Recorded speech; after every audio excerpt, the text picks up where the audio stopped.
तो बच्चों, total internal reflection क्या होता है आपने ये जान लिया है। इसमें क्रिटिकल एंगल और रिफ्रैक्टिव इंडेक्स में रिलेशन क्या होगा ये भी आपने जान लिया है। और इसमें जो नेसेसरी कंडीशन होगी टीआईआर के लिए ये भी आपको पता लग गया है। अब यदि हम छोटा सा एक नोट डाल दें इसमें, यदि आपसे कहा जाए क्या कि हमें क्रिटिकल एंगल फाइंड आउट करना है, तो बेटा इसको हम साइन की जो टेबल होती है हमारी उसके जरिए हम इसको ऑब्जर्व करते हैं। साइन कोस की जो हमारी टेबल होती है वो आपको एग्जाम में अलाउ होती है। फिलहाल कुछ एक मीडियम को मैं आपको बता देता हूं, लाइक वाटर। वाटर का जो हमारा रिफ्रैक्टिव इंडेक्स है बच्चों 1.33 है, और इसके कॉरस्पॉन्डिंग जो क्रिटिकल एंगल आता है अप्रोक्सीमेट 48.7 48.75 आता है, आई थिंक 75 या 70 के आसपास है। This is the refractive index and this is the critical angle. इसी तरह से बच्चों हम ग्लास के लिए लेते हैं। अब ग्लास में भी हमारे पास अलग अलग वैरायटी होती है। होता है crown glass, depending upon their densities.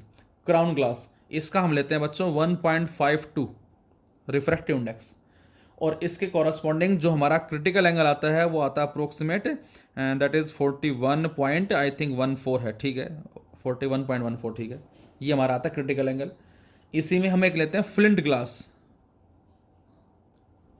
अब आप ये पूछो सर ये क्या होते हैं, ये मैंने बताया ना हार्डनेस के बिहाफ पे है, डेंसिटी के बिहाफ पे बताए गए हैं फ्लिंट ग्लास, और इसका बताया गया हाई दैट इज 1.65 होता है रिफ्रैक्टिव इंडेक्स एंड अप्रोक्सीमेट 37.30 के आसपास होता है इसका क्रिटिकल एंगल। इसी तरह से हम बात करें डायमंड की। डायमंड की बात करें बच्चों तो डायमंड के लिए होता है बेटा 2.42, और इसके लिए 24.4 जो है 24.40 ये बताया गया क्रिटिकल एंगल। तो ये हमारे पास अलग अलग मीडियम के लिए, वाटर के लिए ये क्रिटिकल एंगल है। मतलब इसका ये कि वाटर में से लाइट जा रही है और वो जिस बाउंड्री को स्ट्राइक कर रही है जिसके ऊपर रेयर है और वाटर नीचे डेंसर है, और यदि वहाँ पर लाइट 48.75 से ज़्यादा से टकराएगी तो लाइट वाटर से गई वाटर में ही वापस आ जाएगी, ये इसका मतलब है। डायमंड के अंदर यदि लाइट गई और वो लाइट यदि 24.4 से ज़्यादा से टकराएगी बच्चों तो अंदर के अंदर मुड़ जाएगी। कब तक मुड़ती रहेगी? जब तक हर जगह या हर जगह पर हर फेस पर उस एंगल ऑफ इंसिडेंस की वैल्यू 24.4 से ज़्यादा होगी। और बच्चों मल्टीपल रिफ्लेक्शन जब होता है डायमंड के अंदर तो उसकी वजह से ही वो हमें चमकता हुआ नज़र आता है। उसको इस मैनर में डिजाइन किया गया है ताकि लाइट एक बार उसमें एंटर कर गई तो एंटर करने के बाद अंदर वो मल्टीपल रिफ्लेक्शन को अचीव करे, वो इस एंगल से ज़्यादा से टकराए अंदर, और जब इस एंगल से ज़्यादा से टकराएगी तो अंदर के अंदर ही घूमती रहेगी जिससे मल्टीपल रिफ्लेक्शन होगा और उसकी वजह से डायमंड हमें चमकता हुआ नजर आएगा। तो फिलहाल अभी हम वही डिस्कस करने जा रहे हैं, क्या? That is the applications of TIR.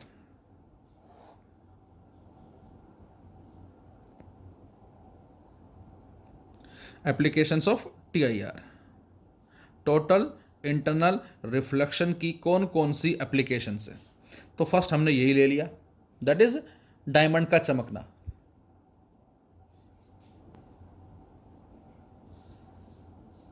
इसको हम बोलते हैं ब्रिलियंस ऑफ डायमंड।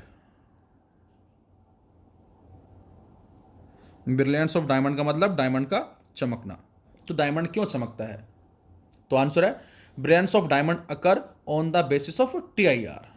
ये टीआईआर के बेसिस पे ही होता है। The refractive index for the diamond is 2.42 and critical angle is 24.4 degree. Suppose करो मैं मान लेता हूं, जैसे ये हमने मान लिया अपनी तरफ से डायमंड है, सपोज कुछ इस तरह से, ये हमने एज्यूम कर लिया डायमंड है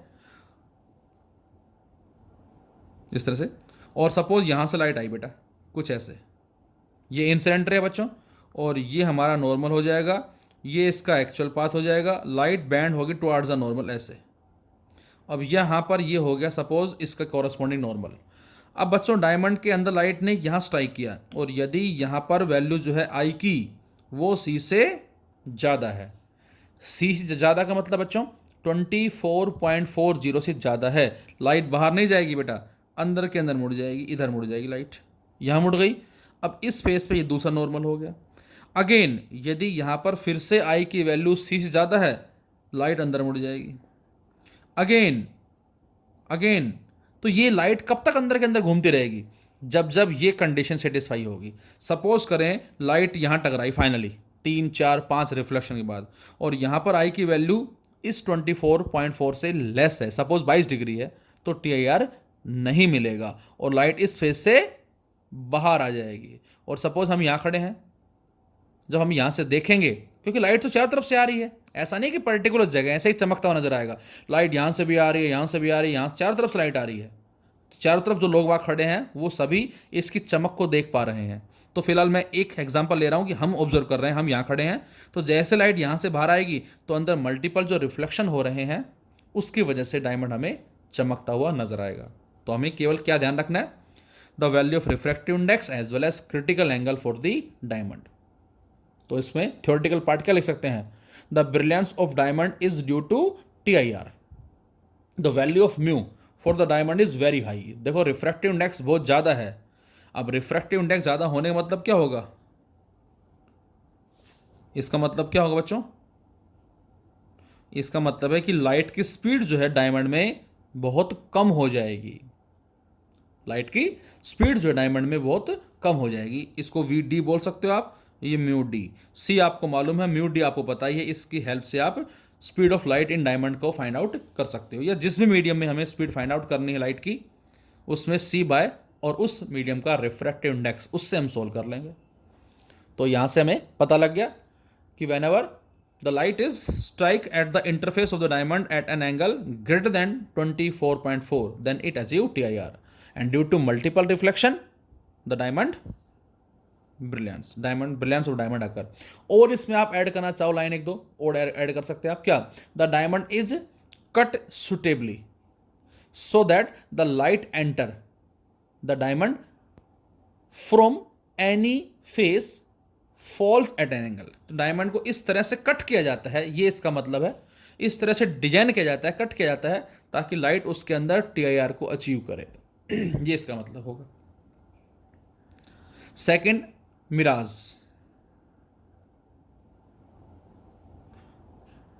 जिसको हम एक तरह से एक ऑप्टिकल इल्यूशन का नाम देते हैं। मिराज जो बेटा क्या है? This is an optical illusion which occur usually in desert on hot summer days. अक्सर गर्मियों के दिनों में आपने ऑब्जर्व किया होगा क्या, कि जब हम रोड पे चलते हैं तो कुछ डिस्टेंस पे हमें एक लिक्विड की लेयर सी नजर आती है, और जब हम पास जाते हैं तो वो गायब। तो उसी को हमने मिराज का नाम दिया है। अब उससे होता क्या है बच्चों? तो उससे होता ये है, सपोज करें मैंने मान लिया कि ये हमारा कोई ग्राउंड है और यहाँ पर कोई ऑब्जेक्ट है, कोई भी ऑब्जेक्ट मान लेते हैं, से ट्री मान लेते हैं हम। इस तरह से कोई पेड़ खड़ा है और ये हमारे पास जगह है, और यहाँ से लाइट आई कुछ ऐसे, यहाँ स्ट्राइक कर रही है। अब बच्चों यहाँ पर अगेन यदि मैं कहता हूँ आई की वैल्यू C से ज़्यादा है, अब यहाँ डिपेंड करता है कि डेंसिटी कितनी है। हम यहाँ श्योर नहीं है कि हम वैल्यू जो है क्रिटिकल एंगल की वो क्या लेते हैं, लेकिन जस्ट बताया गया है। तो बेटा यहाँ से अब होगा क्या? अब यदि आई की वैल्यू C से ज़्यादा है तो लाइट इधर ना जाके इधर मुड़ जाएगी। अब आप कहेंगे कि सर ये तो रेयर मीडियम है। अभी अभी जस्ट हमने बताया था क्या, कि light should be passed from the denser medium. अब आप बोलेंगे सर नेसेसरी कंडीशन TIR के लिए होती है डेंसर से पास होनी चाहिए, जबकि लाइट तो एयर से आ रही है। अभी जरा बात करते हैं इसके बारे में। और लाइट इधर आई तो इस केस में क्या होगा बेटा? उस केस में इसको पीछे बढ़ा दें हम, तो इस पेड़ की जो इमेज है वो हमें इस तरह से नजर आएगा। इस तरह से हम बोल सकते हैं। तो इसका मतलब जब हम यहाँ से आएंगे, सपोज को हम यहाँ से आ रहे हैं और यहाँ से हम अपनी आई के थ्रू देख रहे हैं, किसको देख रहे हैं? इस पेड़ को। तो ये पेड़ हमें उल्टा नजर आएगा, लेकिन उल्टा नजर कहाँ आएगा? केवल यहाँ से ही नजर आएगा, ना इससे पहले ना इसके बाद। कारण क्योंकि इस पर्टिकुलर रीजन के अंदर ही तो लाइट आ रही है रिफ्लेक्ट होकर, यहीं तो TIR मिल रहा है। थोड़ा आगे जाएंगे या पीछे जाएंगे तो लेयर नजर आना बंद हो जाएगी हमें, ये इसका मतलब है। तो मिराज जो है ये एक ऑप्टिकल इल्यूशन है जो अक्सर हॉट समर डेज में हैपन होता है, जिसमें कोई भी object like a tree appear to be inverted on the surface. अब जो हम बात कर रहे थे बच्चों, क्या बात कर रहे थे कि ये हमारा तो रेयर मीडियम है, जबकि टीआईआर के लिए नेसेसरी कंडीशन है डेंसर मीडियम. तो बच्चों अभी अभी जस्ट मैंने बताया आपको क्या, कि जब अर्थ के सरफेस पे टेम्परेचर बहुत हाई है, गर्मी बहुत ज़्यादा है, तो बच्चों टेम्परेचर हाई होने से क्या होगा कि जो हीट होगी इस रीजन में, हीट भी क्या होगी बेटा, ज़्यादा होगी. और हीट ज़्यादा होने से इस रीजन में जो पार्टिकल्स होते हैं वो उस हीट को एक्सपेंड करके हीट को एब्जॉर्ब करके एक एक्सपेंशन को अचीव करते हैं.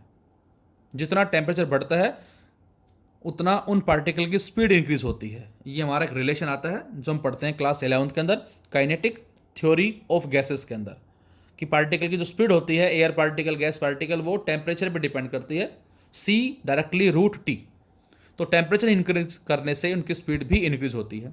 तो बेटा इस रीजन में हमने मान लिया 100 पार्टिकल्स हैं, तो टेम्परेचर हाई है, हीट हाई है, तो जिसकी वजह से वो एनर्जी गेन करके स्पीड अप होंगे, और स्पीड अप होने से वो एक्सपेंड हो जाएंगे, दूर दूर हो जाएंगे. मतलब ये आप बोल सकते हैं कि उन पार्टिकल ने एक ज़्यादा स्पेस एक्वायर किए हुए रखा है, ये बोल सकते हैं. और जब पार्टिकल ज़्यादा स्पेस एक्वायर करेंगे तो इसका मतलब वॉल्यूम ज़्यादा हो जाएगा, डेंसिटी कम हो जाएगी. हाई वॉल्यूम लेस डेंसिटी, और डेंसिटी लेस है इसका मतलब रिफ्रैक्टिव इंडेक्स भी लेस है. तो इसका मतलब सरफेस पे हम बोल सकते हैं लो डेंसिटी रीजन है, as well as low refractive index है. और जब रिफ्रैक्टिव इंडेक्स लो होता है उसको रेयर ही बोलते हैं बच्चों. लेकिन जैसे जैसे अर्थ के सरफेस से ऊपर जाएंगे हम, वैसे वैसे क्या होगा बेटा, as we move above the earth surface, तो वैसे वैसे टेम्परेचर जो है हमारे पास क्या होगा, स्लाइटली डिक्रीज होगा. और टेम्परेचर के डिक्रीज होने से हीट भी डिक्रीज होगी, और हीट के डिक्रीज होने से अब उस रीजन में जो 100 पार्टिकल मान लिए, फिर से हमने यहाँ भी 100 माने जिन्होंने ज़्यादा स्पेस एक्वायर कर रखा है, और थोड़ा सा ऊपर गए वहाँ भी 100 माने, लेकिन इस बार वो कम एक्सपेंड होंगे. जहाँ पहले केस में एक्सपेंशन ज़्यादा था, इस बार एक्सपेंशन कम होगा. और एक्सपेंशन कम होगा तो इस केस में वो 100 पार्टिकल एक स्मॉल स्पेस एक्वायर करेंगे. और स्मॉल स्पेस एक्वायर करने का मतलब बेटा दैट इज वॉल्यूम लेस है, डेंसिटी हाई है. और density high, refractive index high, refractive index high, denser medium. तो इसका मतलब जैसे जैसे अर्थ सरफेस से ऊपर हम जाते हैं वैसे वैसे density as well as refractive index starts increasing, ये इंक्रीज होंगे. और अब ऊपर क्या बन गया, डेंसर मीडियम, नीचे क्या है, रेयर मीडियम. और हमारी कंडीशन भी सेटिस्फाई हो गई है, light should be passed from the denser medium. Denser से आ रही है और इस इंटरफेस पे स्ट्राइक करेगी. यदि आई की वैल्यू C से ज़्यादा है तो ये TIR को अचीव करेगी, और इस जगह हमें ये पेड़ उल्टा नज़र आता है. इसको हम बोलते हैं मिराज. इसको बच्चों हम दो कैटेगरी में डिवाइड करते हैं. एक को हम बोलते हैं इन्फीरियर, और एक को बोलते हैं superior. Inferior mirage as well as superior mirage. Mirage या मिराज जो भी बोल रहे हो, formed in hot region is known as inferior. जो हॉट रीजन में बनती है, जो अभी जस्ट हमने बात की है, इसको इन्फीरियर बोलते हैं. और जो बच्चों कोल्ड रीजन में बनती है, mirage formed in cold region, उसको हम सुपीरियर मिराज का नाम देते हैं, या इसको हम लूमिंग भी बोलते हैं, ऑल्सो नोन एज लूमिंग. इसमें होता क्या बेटा, इसमें जो शिप चल रहा है समुद्र के अंदर, आपने देखा होगा, ये हमारा समुद्र हो गया सपोज, और इसमें कोई शिप जो है वो जा रहा है, और ये ऊपर दैट इज़ बादल हैं, क्लाउड्स हैं. तो जब लाइट यहाँ जाएगी इस तरह से, और इस जगह पर आई की वैल्यू C से ज़्यादा है, लाइट इधर बेंड हो जाएगी इस तरफ और इधर, और इसको पीछे बढ़ा दें तो ये जो शिप है ये हमें बादलों में उल्टा लटका हुआ नज़र आता है. जब हम यहाँ से देखेंगे तो, जब हम यहाँ से देखेंगे तो ये शिप जो है ये बादलों में हमें उल्टा लटका हुआ नजर आता है. That is the mirage formed in cold region denotes the superior mirage और looming. This occur in polar region of earth in which the distant object appear hanging upside down in the sky. The distant object, जो long distance पे object है बेटा, वो क्या नजर आता है, appear आता है, appear hanging upside down in the sky. तो इसको हम बोलते हैं बच्चों सुपीरियर, या इसको हमने लूमिंग का भी नाम दिया है. तो first diamond, second mirage, third हमारे पास जो आती है बेटा इसकी एप्लीकेशन नंबर थर्ड जिसको हमने नाम दिया है that is totally reflecting glass prism. Totally reflecting glass prism. अब टोटली रिफ्लेक्टिंग ग्लास प्रिज्म हमने किसको नाम दिया? तो आंसर है the totally reflecting glass prism are right angle आइसोस्केल प्रिज्म। जो आपने राइट एंगल आइसोस्केल प्रिज्म देखे हैं बच्चों, उसको मैं नाम दिया है which turn the light through 90 degree और 180 degree and these are based on the phenomena of TIR. ये टीआईआर की फिनोमेना पे वर्क करते हैं जो लाइट को टर्न कर देता है 90 डिग्री से या फिर ये कहें हम 180 डिग्री से। और बच्चों डायमंड के लिए जो रिफ्रैक्टिव इंडेक्स होता है बेटा ये हमारा कितना होता है? दैट इज डायमंड बोल रहा हूँ ग्लास के लिए, ग्लास प्रिज्म के लिए that is 1.5। The refractive index for the glass is 1.5 और इसके लिए बच्चों जो क्रिटिकल एंगल बताया गया हमारा वो आता है अप्रोक्सीमेट 42 डिग्री। ये मैं बताऊंगा आपको कि किस तरह से हम क्रिटिकल एंगल को फाइंड आउट करते हैं यदि हमें रिफ्रैक्टिव इंडेक्स दे रखा है या रिफ्रैक्टिव इंडेक्स दे रखा है सी दे रखा है म्यू निकालना है, म्यू दे रखा है सी निकालना है। ये हम सीखेंगे टेबल की हेल्प से। तो इस ग्लास के लिए बेटा म्यू 1.5 है और क्रिटिकल एंगल की वैल्यू है दैट इज 42 डिग्री। तो जब भी लाइट उस ग्लास प्रिज्म के इनर फेस में स्ट्राइक करती है 42 से ज़्यादा एंगल से तो वो क्या करेगी? वो एक टीआईआर को अचीव करेगी। कैसे अचीव करेगी? तो इसके अलग अलग डायग्राम्स हमारे पास हैं, वन बाय वन हम डिस्कस करते हैं। सपोज ये हमारा राइट एंगल आइसोस्केल ग्लास प्रिज्म हमने एज्यूम कर लिया, नाम डाल दो इसको आप, सपोज ABC। और यहां कहीं हमने मान लिया बच्चों कि एक ऑब्जेक्ट है से PQ। अब हमें इसकी इमेज जो फॉर्म करनी है तो क्या होगा? तो आंसर है कि यहां से लाइट चली। अब ये लाइट इस AB पे कैसे आ रही है बेटा? नॉर्मली आ रही है, सीधे निकल जाएगी ऐसे। अब यहां पर बेटा ये नॉर्मल हो गया और ये जो एंगल होता है बच्चों अप्रोक्सीमेट 45 डिग्री होता है, अप्रोक्सीमेट मतलब मोर देन 42। अब यदि मोर देन 42 है तो लाइट बाहर नहीं जाएगी, लाइट अंदर के अंदर मुड़ जाएगी कुछ ऐसे, अंदर के अंदर मुड़ गई। तो ये क्या मिला? टीआईआर मिला। एंगल हमने मान लिया अप्रोक्स 45 डिग्री। अब ये जो लाइट है ये इस फेस पे नॉर्मली आ रही है, सीधी निकल जाएगी। ये आ गया। इसी तरह से एक लाइट हमने मान ली चली Q से, इसको मैंने सपोज डबल एरो से रिप्रेजेंट किया और ये लाइट सीधी जा रही है, इस पे नॉर्मली आ रही है, सीधी चली जाएगी यहां। बच्चों यहां पर ये दूसरा नॉर्मल हो गया। अब अगेन एंगल कितना है बेटा? ये 45 डिग्री है। लाइट टीआईआर को अचीव करेगी, बाहर नहीं जाएगी, अंदर के अंदर मुड़ जाएगी। अब ये लाइट आई रिफ्लेक्ट होके इस पे नॉर्मली आ रही है, सीधी निकल जाएगी इस तरह से। और यहां पर हमने स्क्रीन लगा रखी है तो उस स्क्रीन पे हमें इसकी इमेज मिलेगी कुछ ऐसे, दैट इज P' Q'। तो इसकी ये मिली हमें इमेज। और 45 45 90 तो इसको बोलते हैं बच्चों हम TIR through 90 degree, TIR through 90 degree. तो ये हमारा डायग्राम आ जाएगा। इसी में ही यदि मैं आपसे कहता हूं डायग्राम बनाए दूसरा, सपोज इसी में ले लेते हैं हम जरा,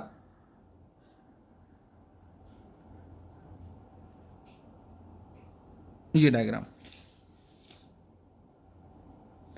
ये हमें दिया बेटा प्रिज्म, ग्लास प्रिज्म, और इसमें उसी तरह से नाम डाल दिया मैंने ABC। बच्चों इसको बोलते हैं हम प्रिज्म एंगल। इसमें ये वाला ले लेते हैं, ये वाला हमारा this is the prism angle. और हमने ले लिया बेटा ऑब्जेक्ट ये, दिस इज द PQ। अब उसी तरह से चलें जरा, तो बेटा उसी तरह से चले हम। यहां से लाइट चली, इस पे नॉर्मली जा रही है, सीधी निकल जाएगी। ये हमारा नॉर्मल हो जाएगा, ये एंगल 45 डिग्री है, लाइट टीआईआर को अचीव करके इधर बेंड हो जाएगी इस तरफ। अब यहां पर फिर से नॉर्मल आ गया और ये एंगल फिर से 42 से ज़्यादा है, फिर टीआईआर मिलेगा। इसका मतलब यहां पर लाइट एक बार टीआईआर अचीव कर रही थी P वाली लाइट, और Q वाली भी एक बार, जबकि यहाँ पर P वाली लाइट ने एक बार यहाँ अचीव किया और एक बार यहाँ 2 बार हुआ बच्चों, एक ही लाइट का 2 बार रिफ्लेक्शन हुआ, 45 ये हो गया। और ये लाइट यहाँ पर आई, इस पर नॉर्मली आ रही है, सीधी निकल जाएगी। सेम चले Q से, हम यहाँ टकराई 45 डिग्री, इधर से इधर बैंड हुई 45 डिग्री, इधर से इधर बैंड हो जाएगी। और यदि स्क्रीन लगाते हैं तो यहाँ पर बच्चों हमें क्या मिलेगी, P डैश Q डैश, इस ऑब्जेक्ट की इमेज मिलेगी इन्वर्टेड इस तरह से। तो 45 45 45 45, इसको बोलेंगे TIR थ्रो 180 डिग्री, इसको नाम देंगे बेटा हम TIR थ्रो 180 डिग्री। यदि इसमें ऑब्जेक्ट जो है PQ एग्जैक्ट प्रिज्म एंगल के सामने होता,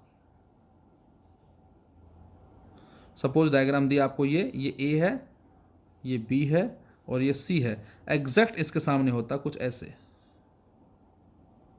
PQ। अब ध्यान से देखें, देखो डायग्राम सेम है, बस इसमें ऑब्जेक्ट तो थोड़ा ऊपर है, इसमें एग्जैक्ट इसके सामने। अब क्या होगा, लाइट चली P से,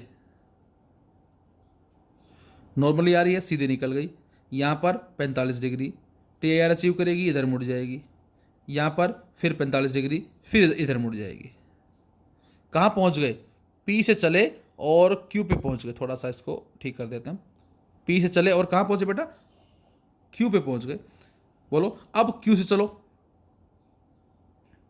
यहाँ टकराएगी TIR, यहाँ टकराएगी TIR, P पे आ गए। मतलब जब भी ऑब्जेक्ट एग्जैक्ट प्रिज्म एंगल के सामने है तो उसकी उसी के ऊपर ही हमें इमेज मिलेगी ऐसे। और ये भी क्या कहलाएगा, TIR थ्रो 180 डिग्री, इसको भी हम बोलेंगे TIR थ्रो 180 डिग्री। तो इस तरह से हम कह सकते हैं 90 और भी एग्जांपल्स हमारे पास हैं, और भी डायग्राम्स हैं, वो हम ऑनलाइन क्लास के अंदर ले लेंगे फिलहाल, क्योंकि टाइम हमारा जो है थोड़ा सा इंपॉर्टेंट है। तो इसके अंदर हम कह सकते हैं ये हमारे पास आ जाएगा टोटली रिफ्लेक्टिंग ग्लास प्रिज्म। इसके अलावा हम जो इंपॉर्टेंट एप्लीकेशन लेते हैं जिसको हमने ऑप्टिकल फाइबर का नाम दिया है, ऑप्टिकल फाइबर्स। आई थिंक पता होगा आपको थोड़ा सा इसके बारे में कि ऑप्टिकल फाइबर्स हमारे पास क्या होते हैं। तो आंसर है optical fibre are based on phenomena of total internal reflection. Optical fibres consist of several thousands of very long fine quality of fibers। यहाँ पर जो है बेटा, जो ऑप्टिकल फाइबर जो वर्ड आपको पता है, एक तरह से थ्रेड बोल दो, धागे बोल दो, फाइबर्स जो हमारे रेशे बोल देते हैं, इसको हम रेशेदार बोल सकते हैं यहाँ से। तो ऑप्टिकल फाइबर हमने किसको नाम दिया, ये very long fine quality of fibres होते हैं, जिसका जो ऑर्डर बताया गया है किसका, डायमीटर का, वो 10⁻⁻⁴ सेंटीमीटर बताया गया बेटा। इसका रेशियो टाइप में जो हम बोल सकते हैं 10⁻⁻⁴ सेंटीमीटर। और इसमें जो रिफ्रैक्टिव इंडेक्स होता है बच्चों, उसका रिफ्रैक्टिव इंडेक्स जो है आई थिंक वो 1.5 जनरली हम, या और भी ज़्यादा हो सकता है। So optical fibers are very long fine quality of fibers, जिसका डायमीटर 10⁻⁴ सेंटीमीटर है, with refractive index of material in the order of 1.5, and the fiber are coated with a thin layer of material of lower refractive index, like in this way। इस तरह से इसको हम assume कर लेते हैं, एक तरह से एक पाइप की फॉर्म के अंदर बोल सकते हैं आप इसको।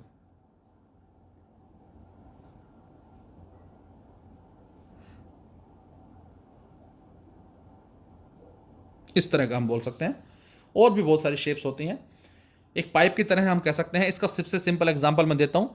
अक्सर हम शादी वगैरह के अंदर गिफ्ट जो है वो देते हैं अपने रिलेटिव्स को, उसमें एक नाइट लैंप होता है, एक शोपीस होता है, आपने देखा होगा शायद, बहुत तरह के आते हैं डिजाइन अलग अलग, जो मैंने देखा मैं तो वो बता रहा हूँ आपको।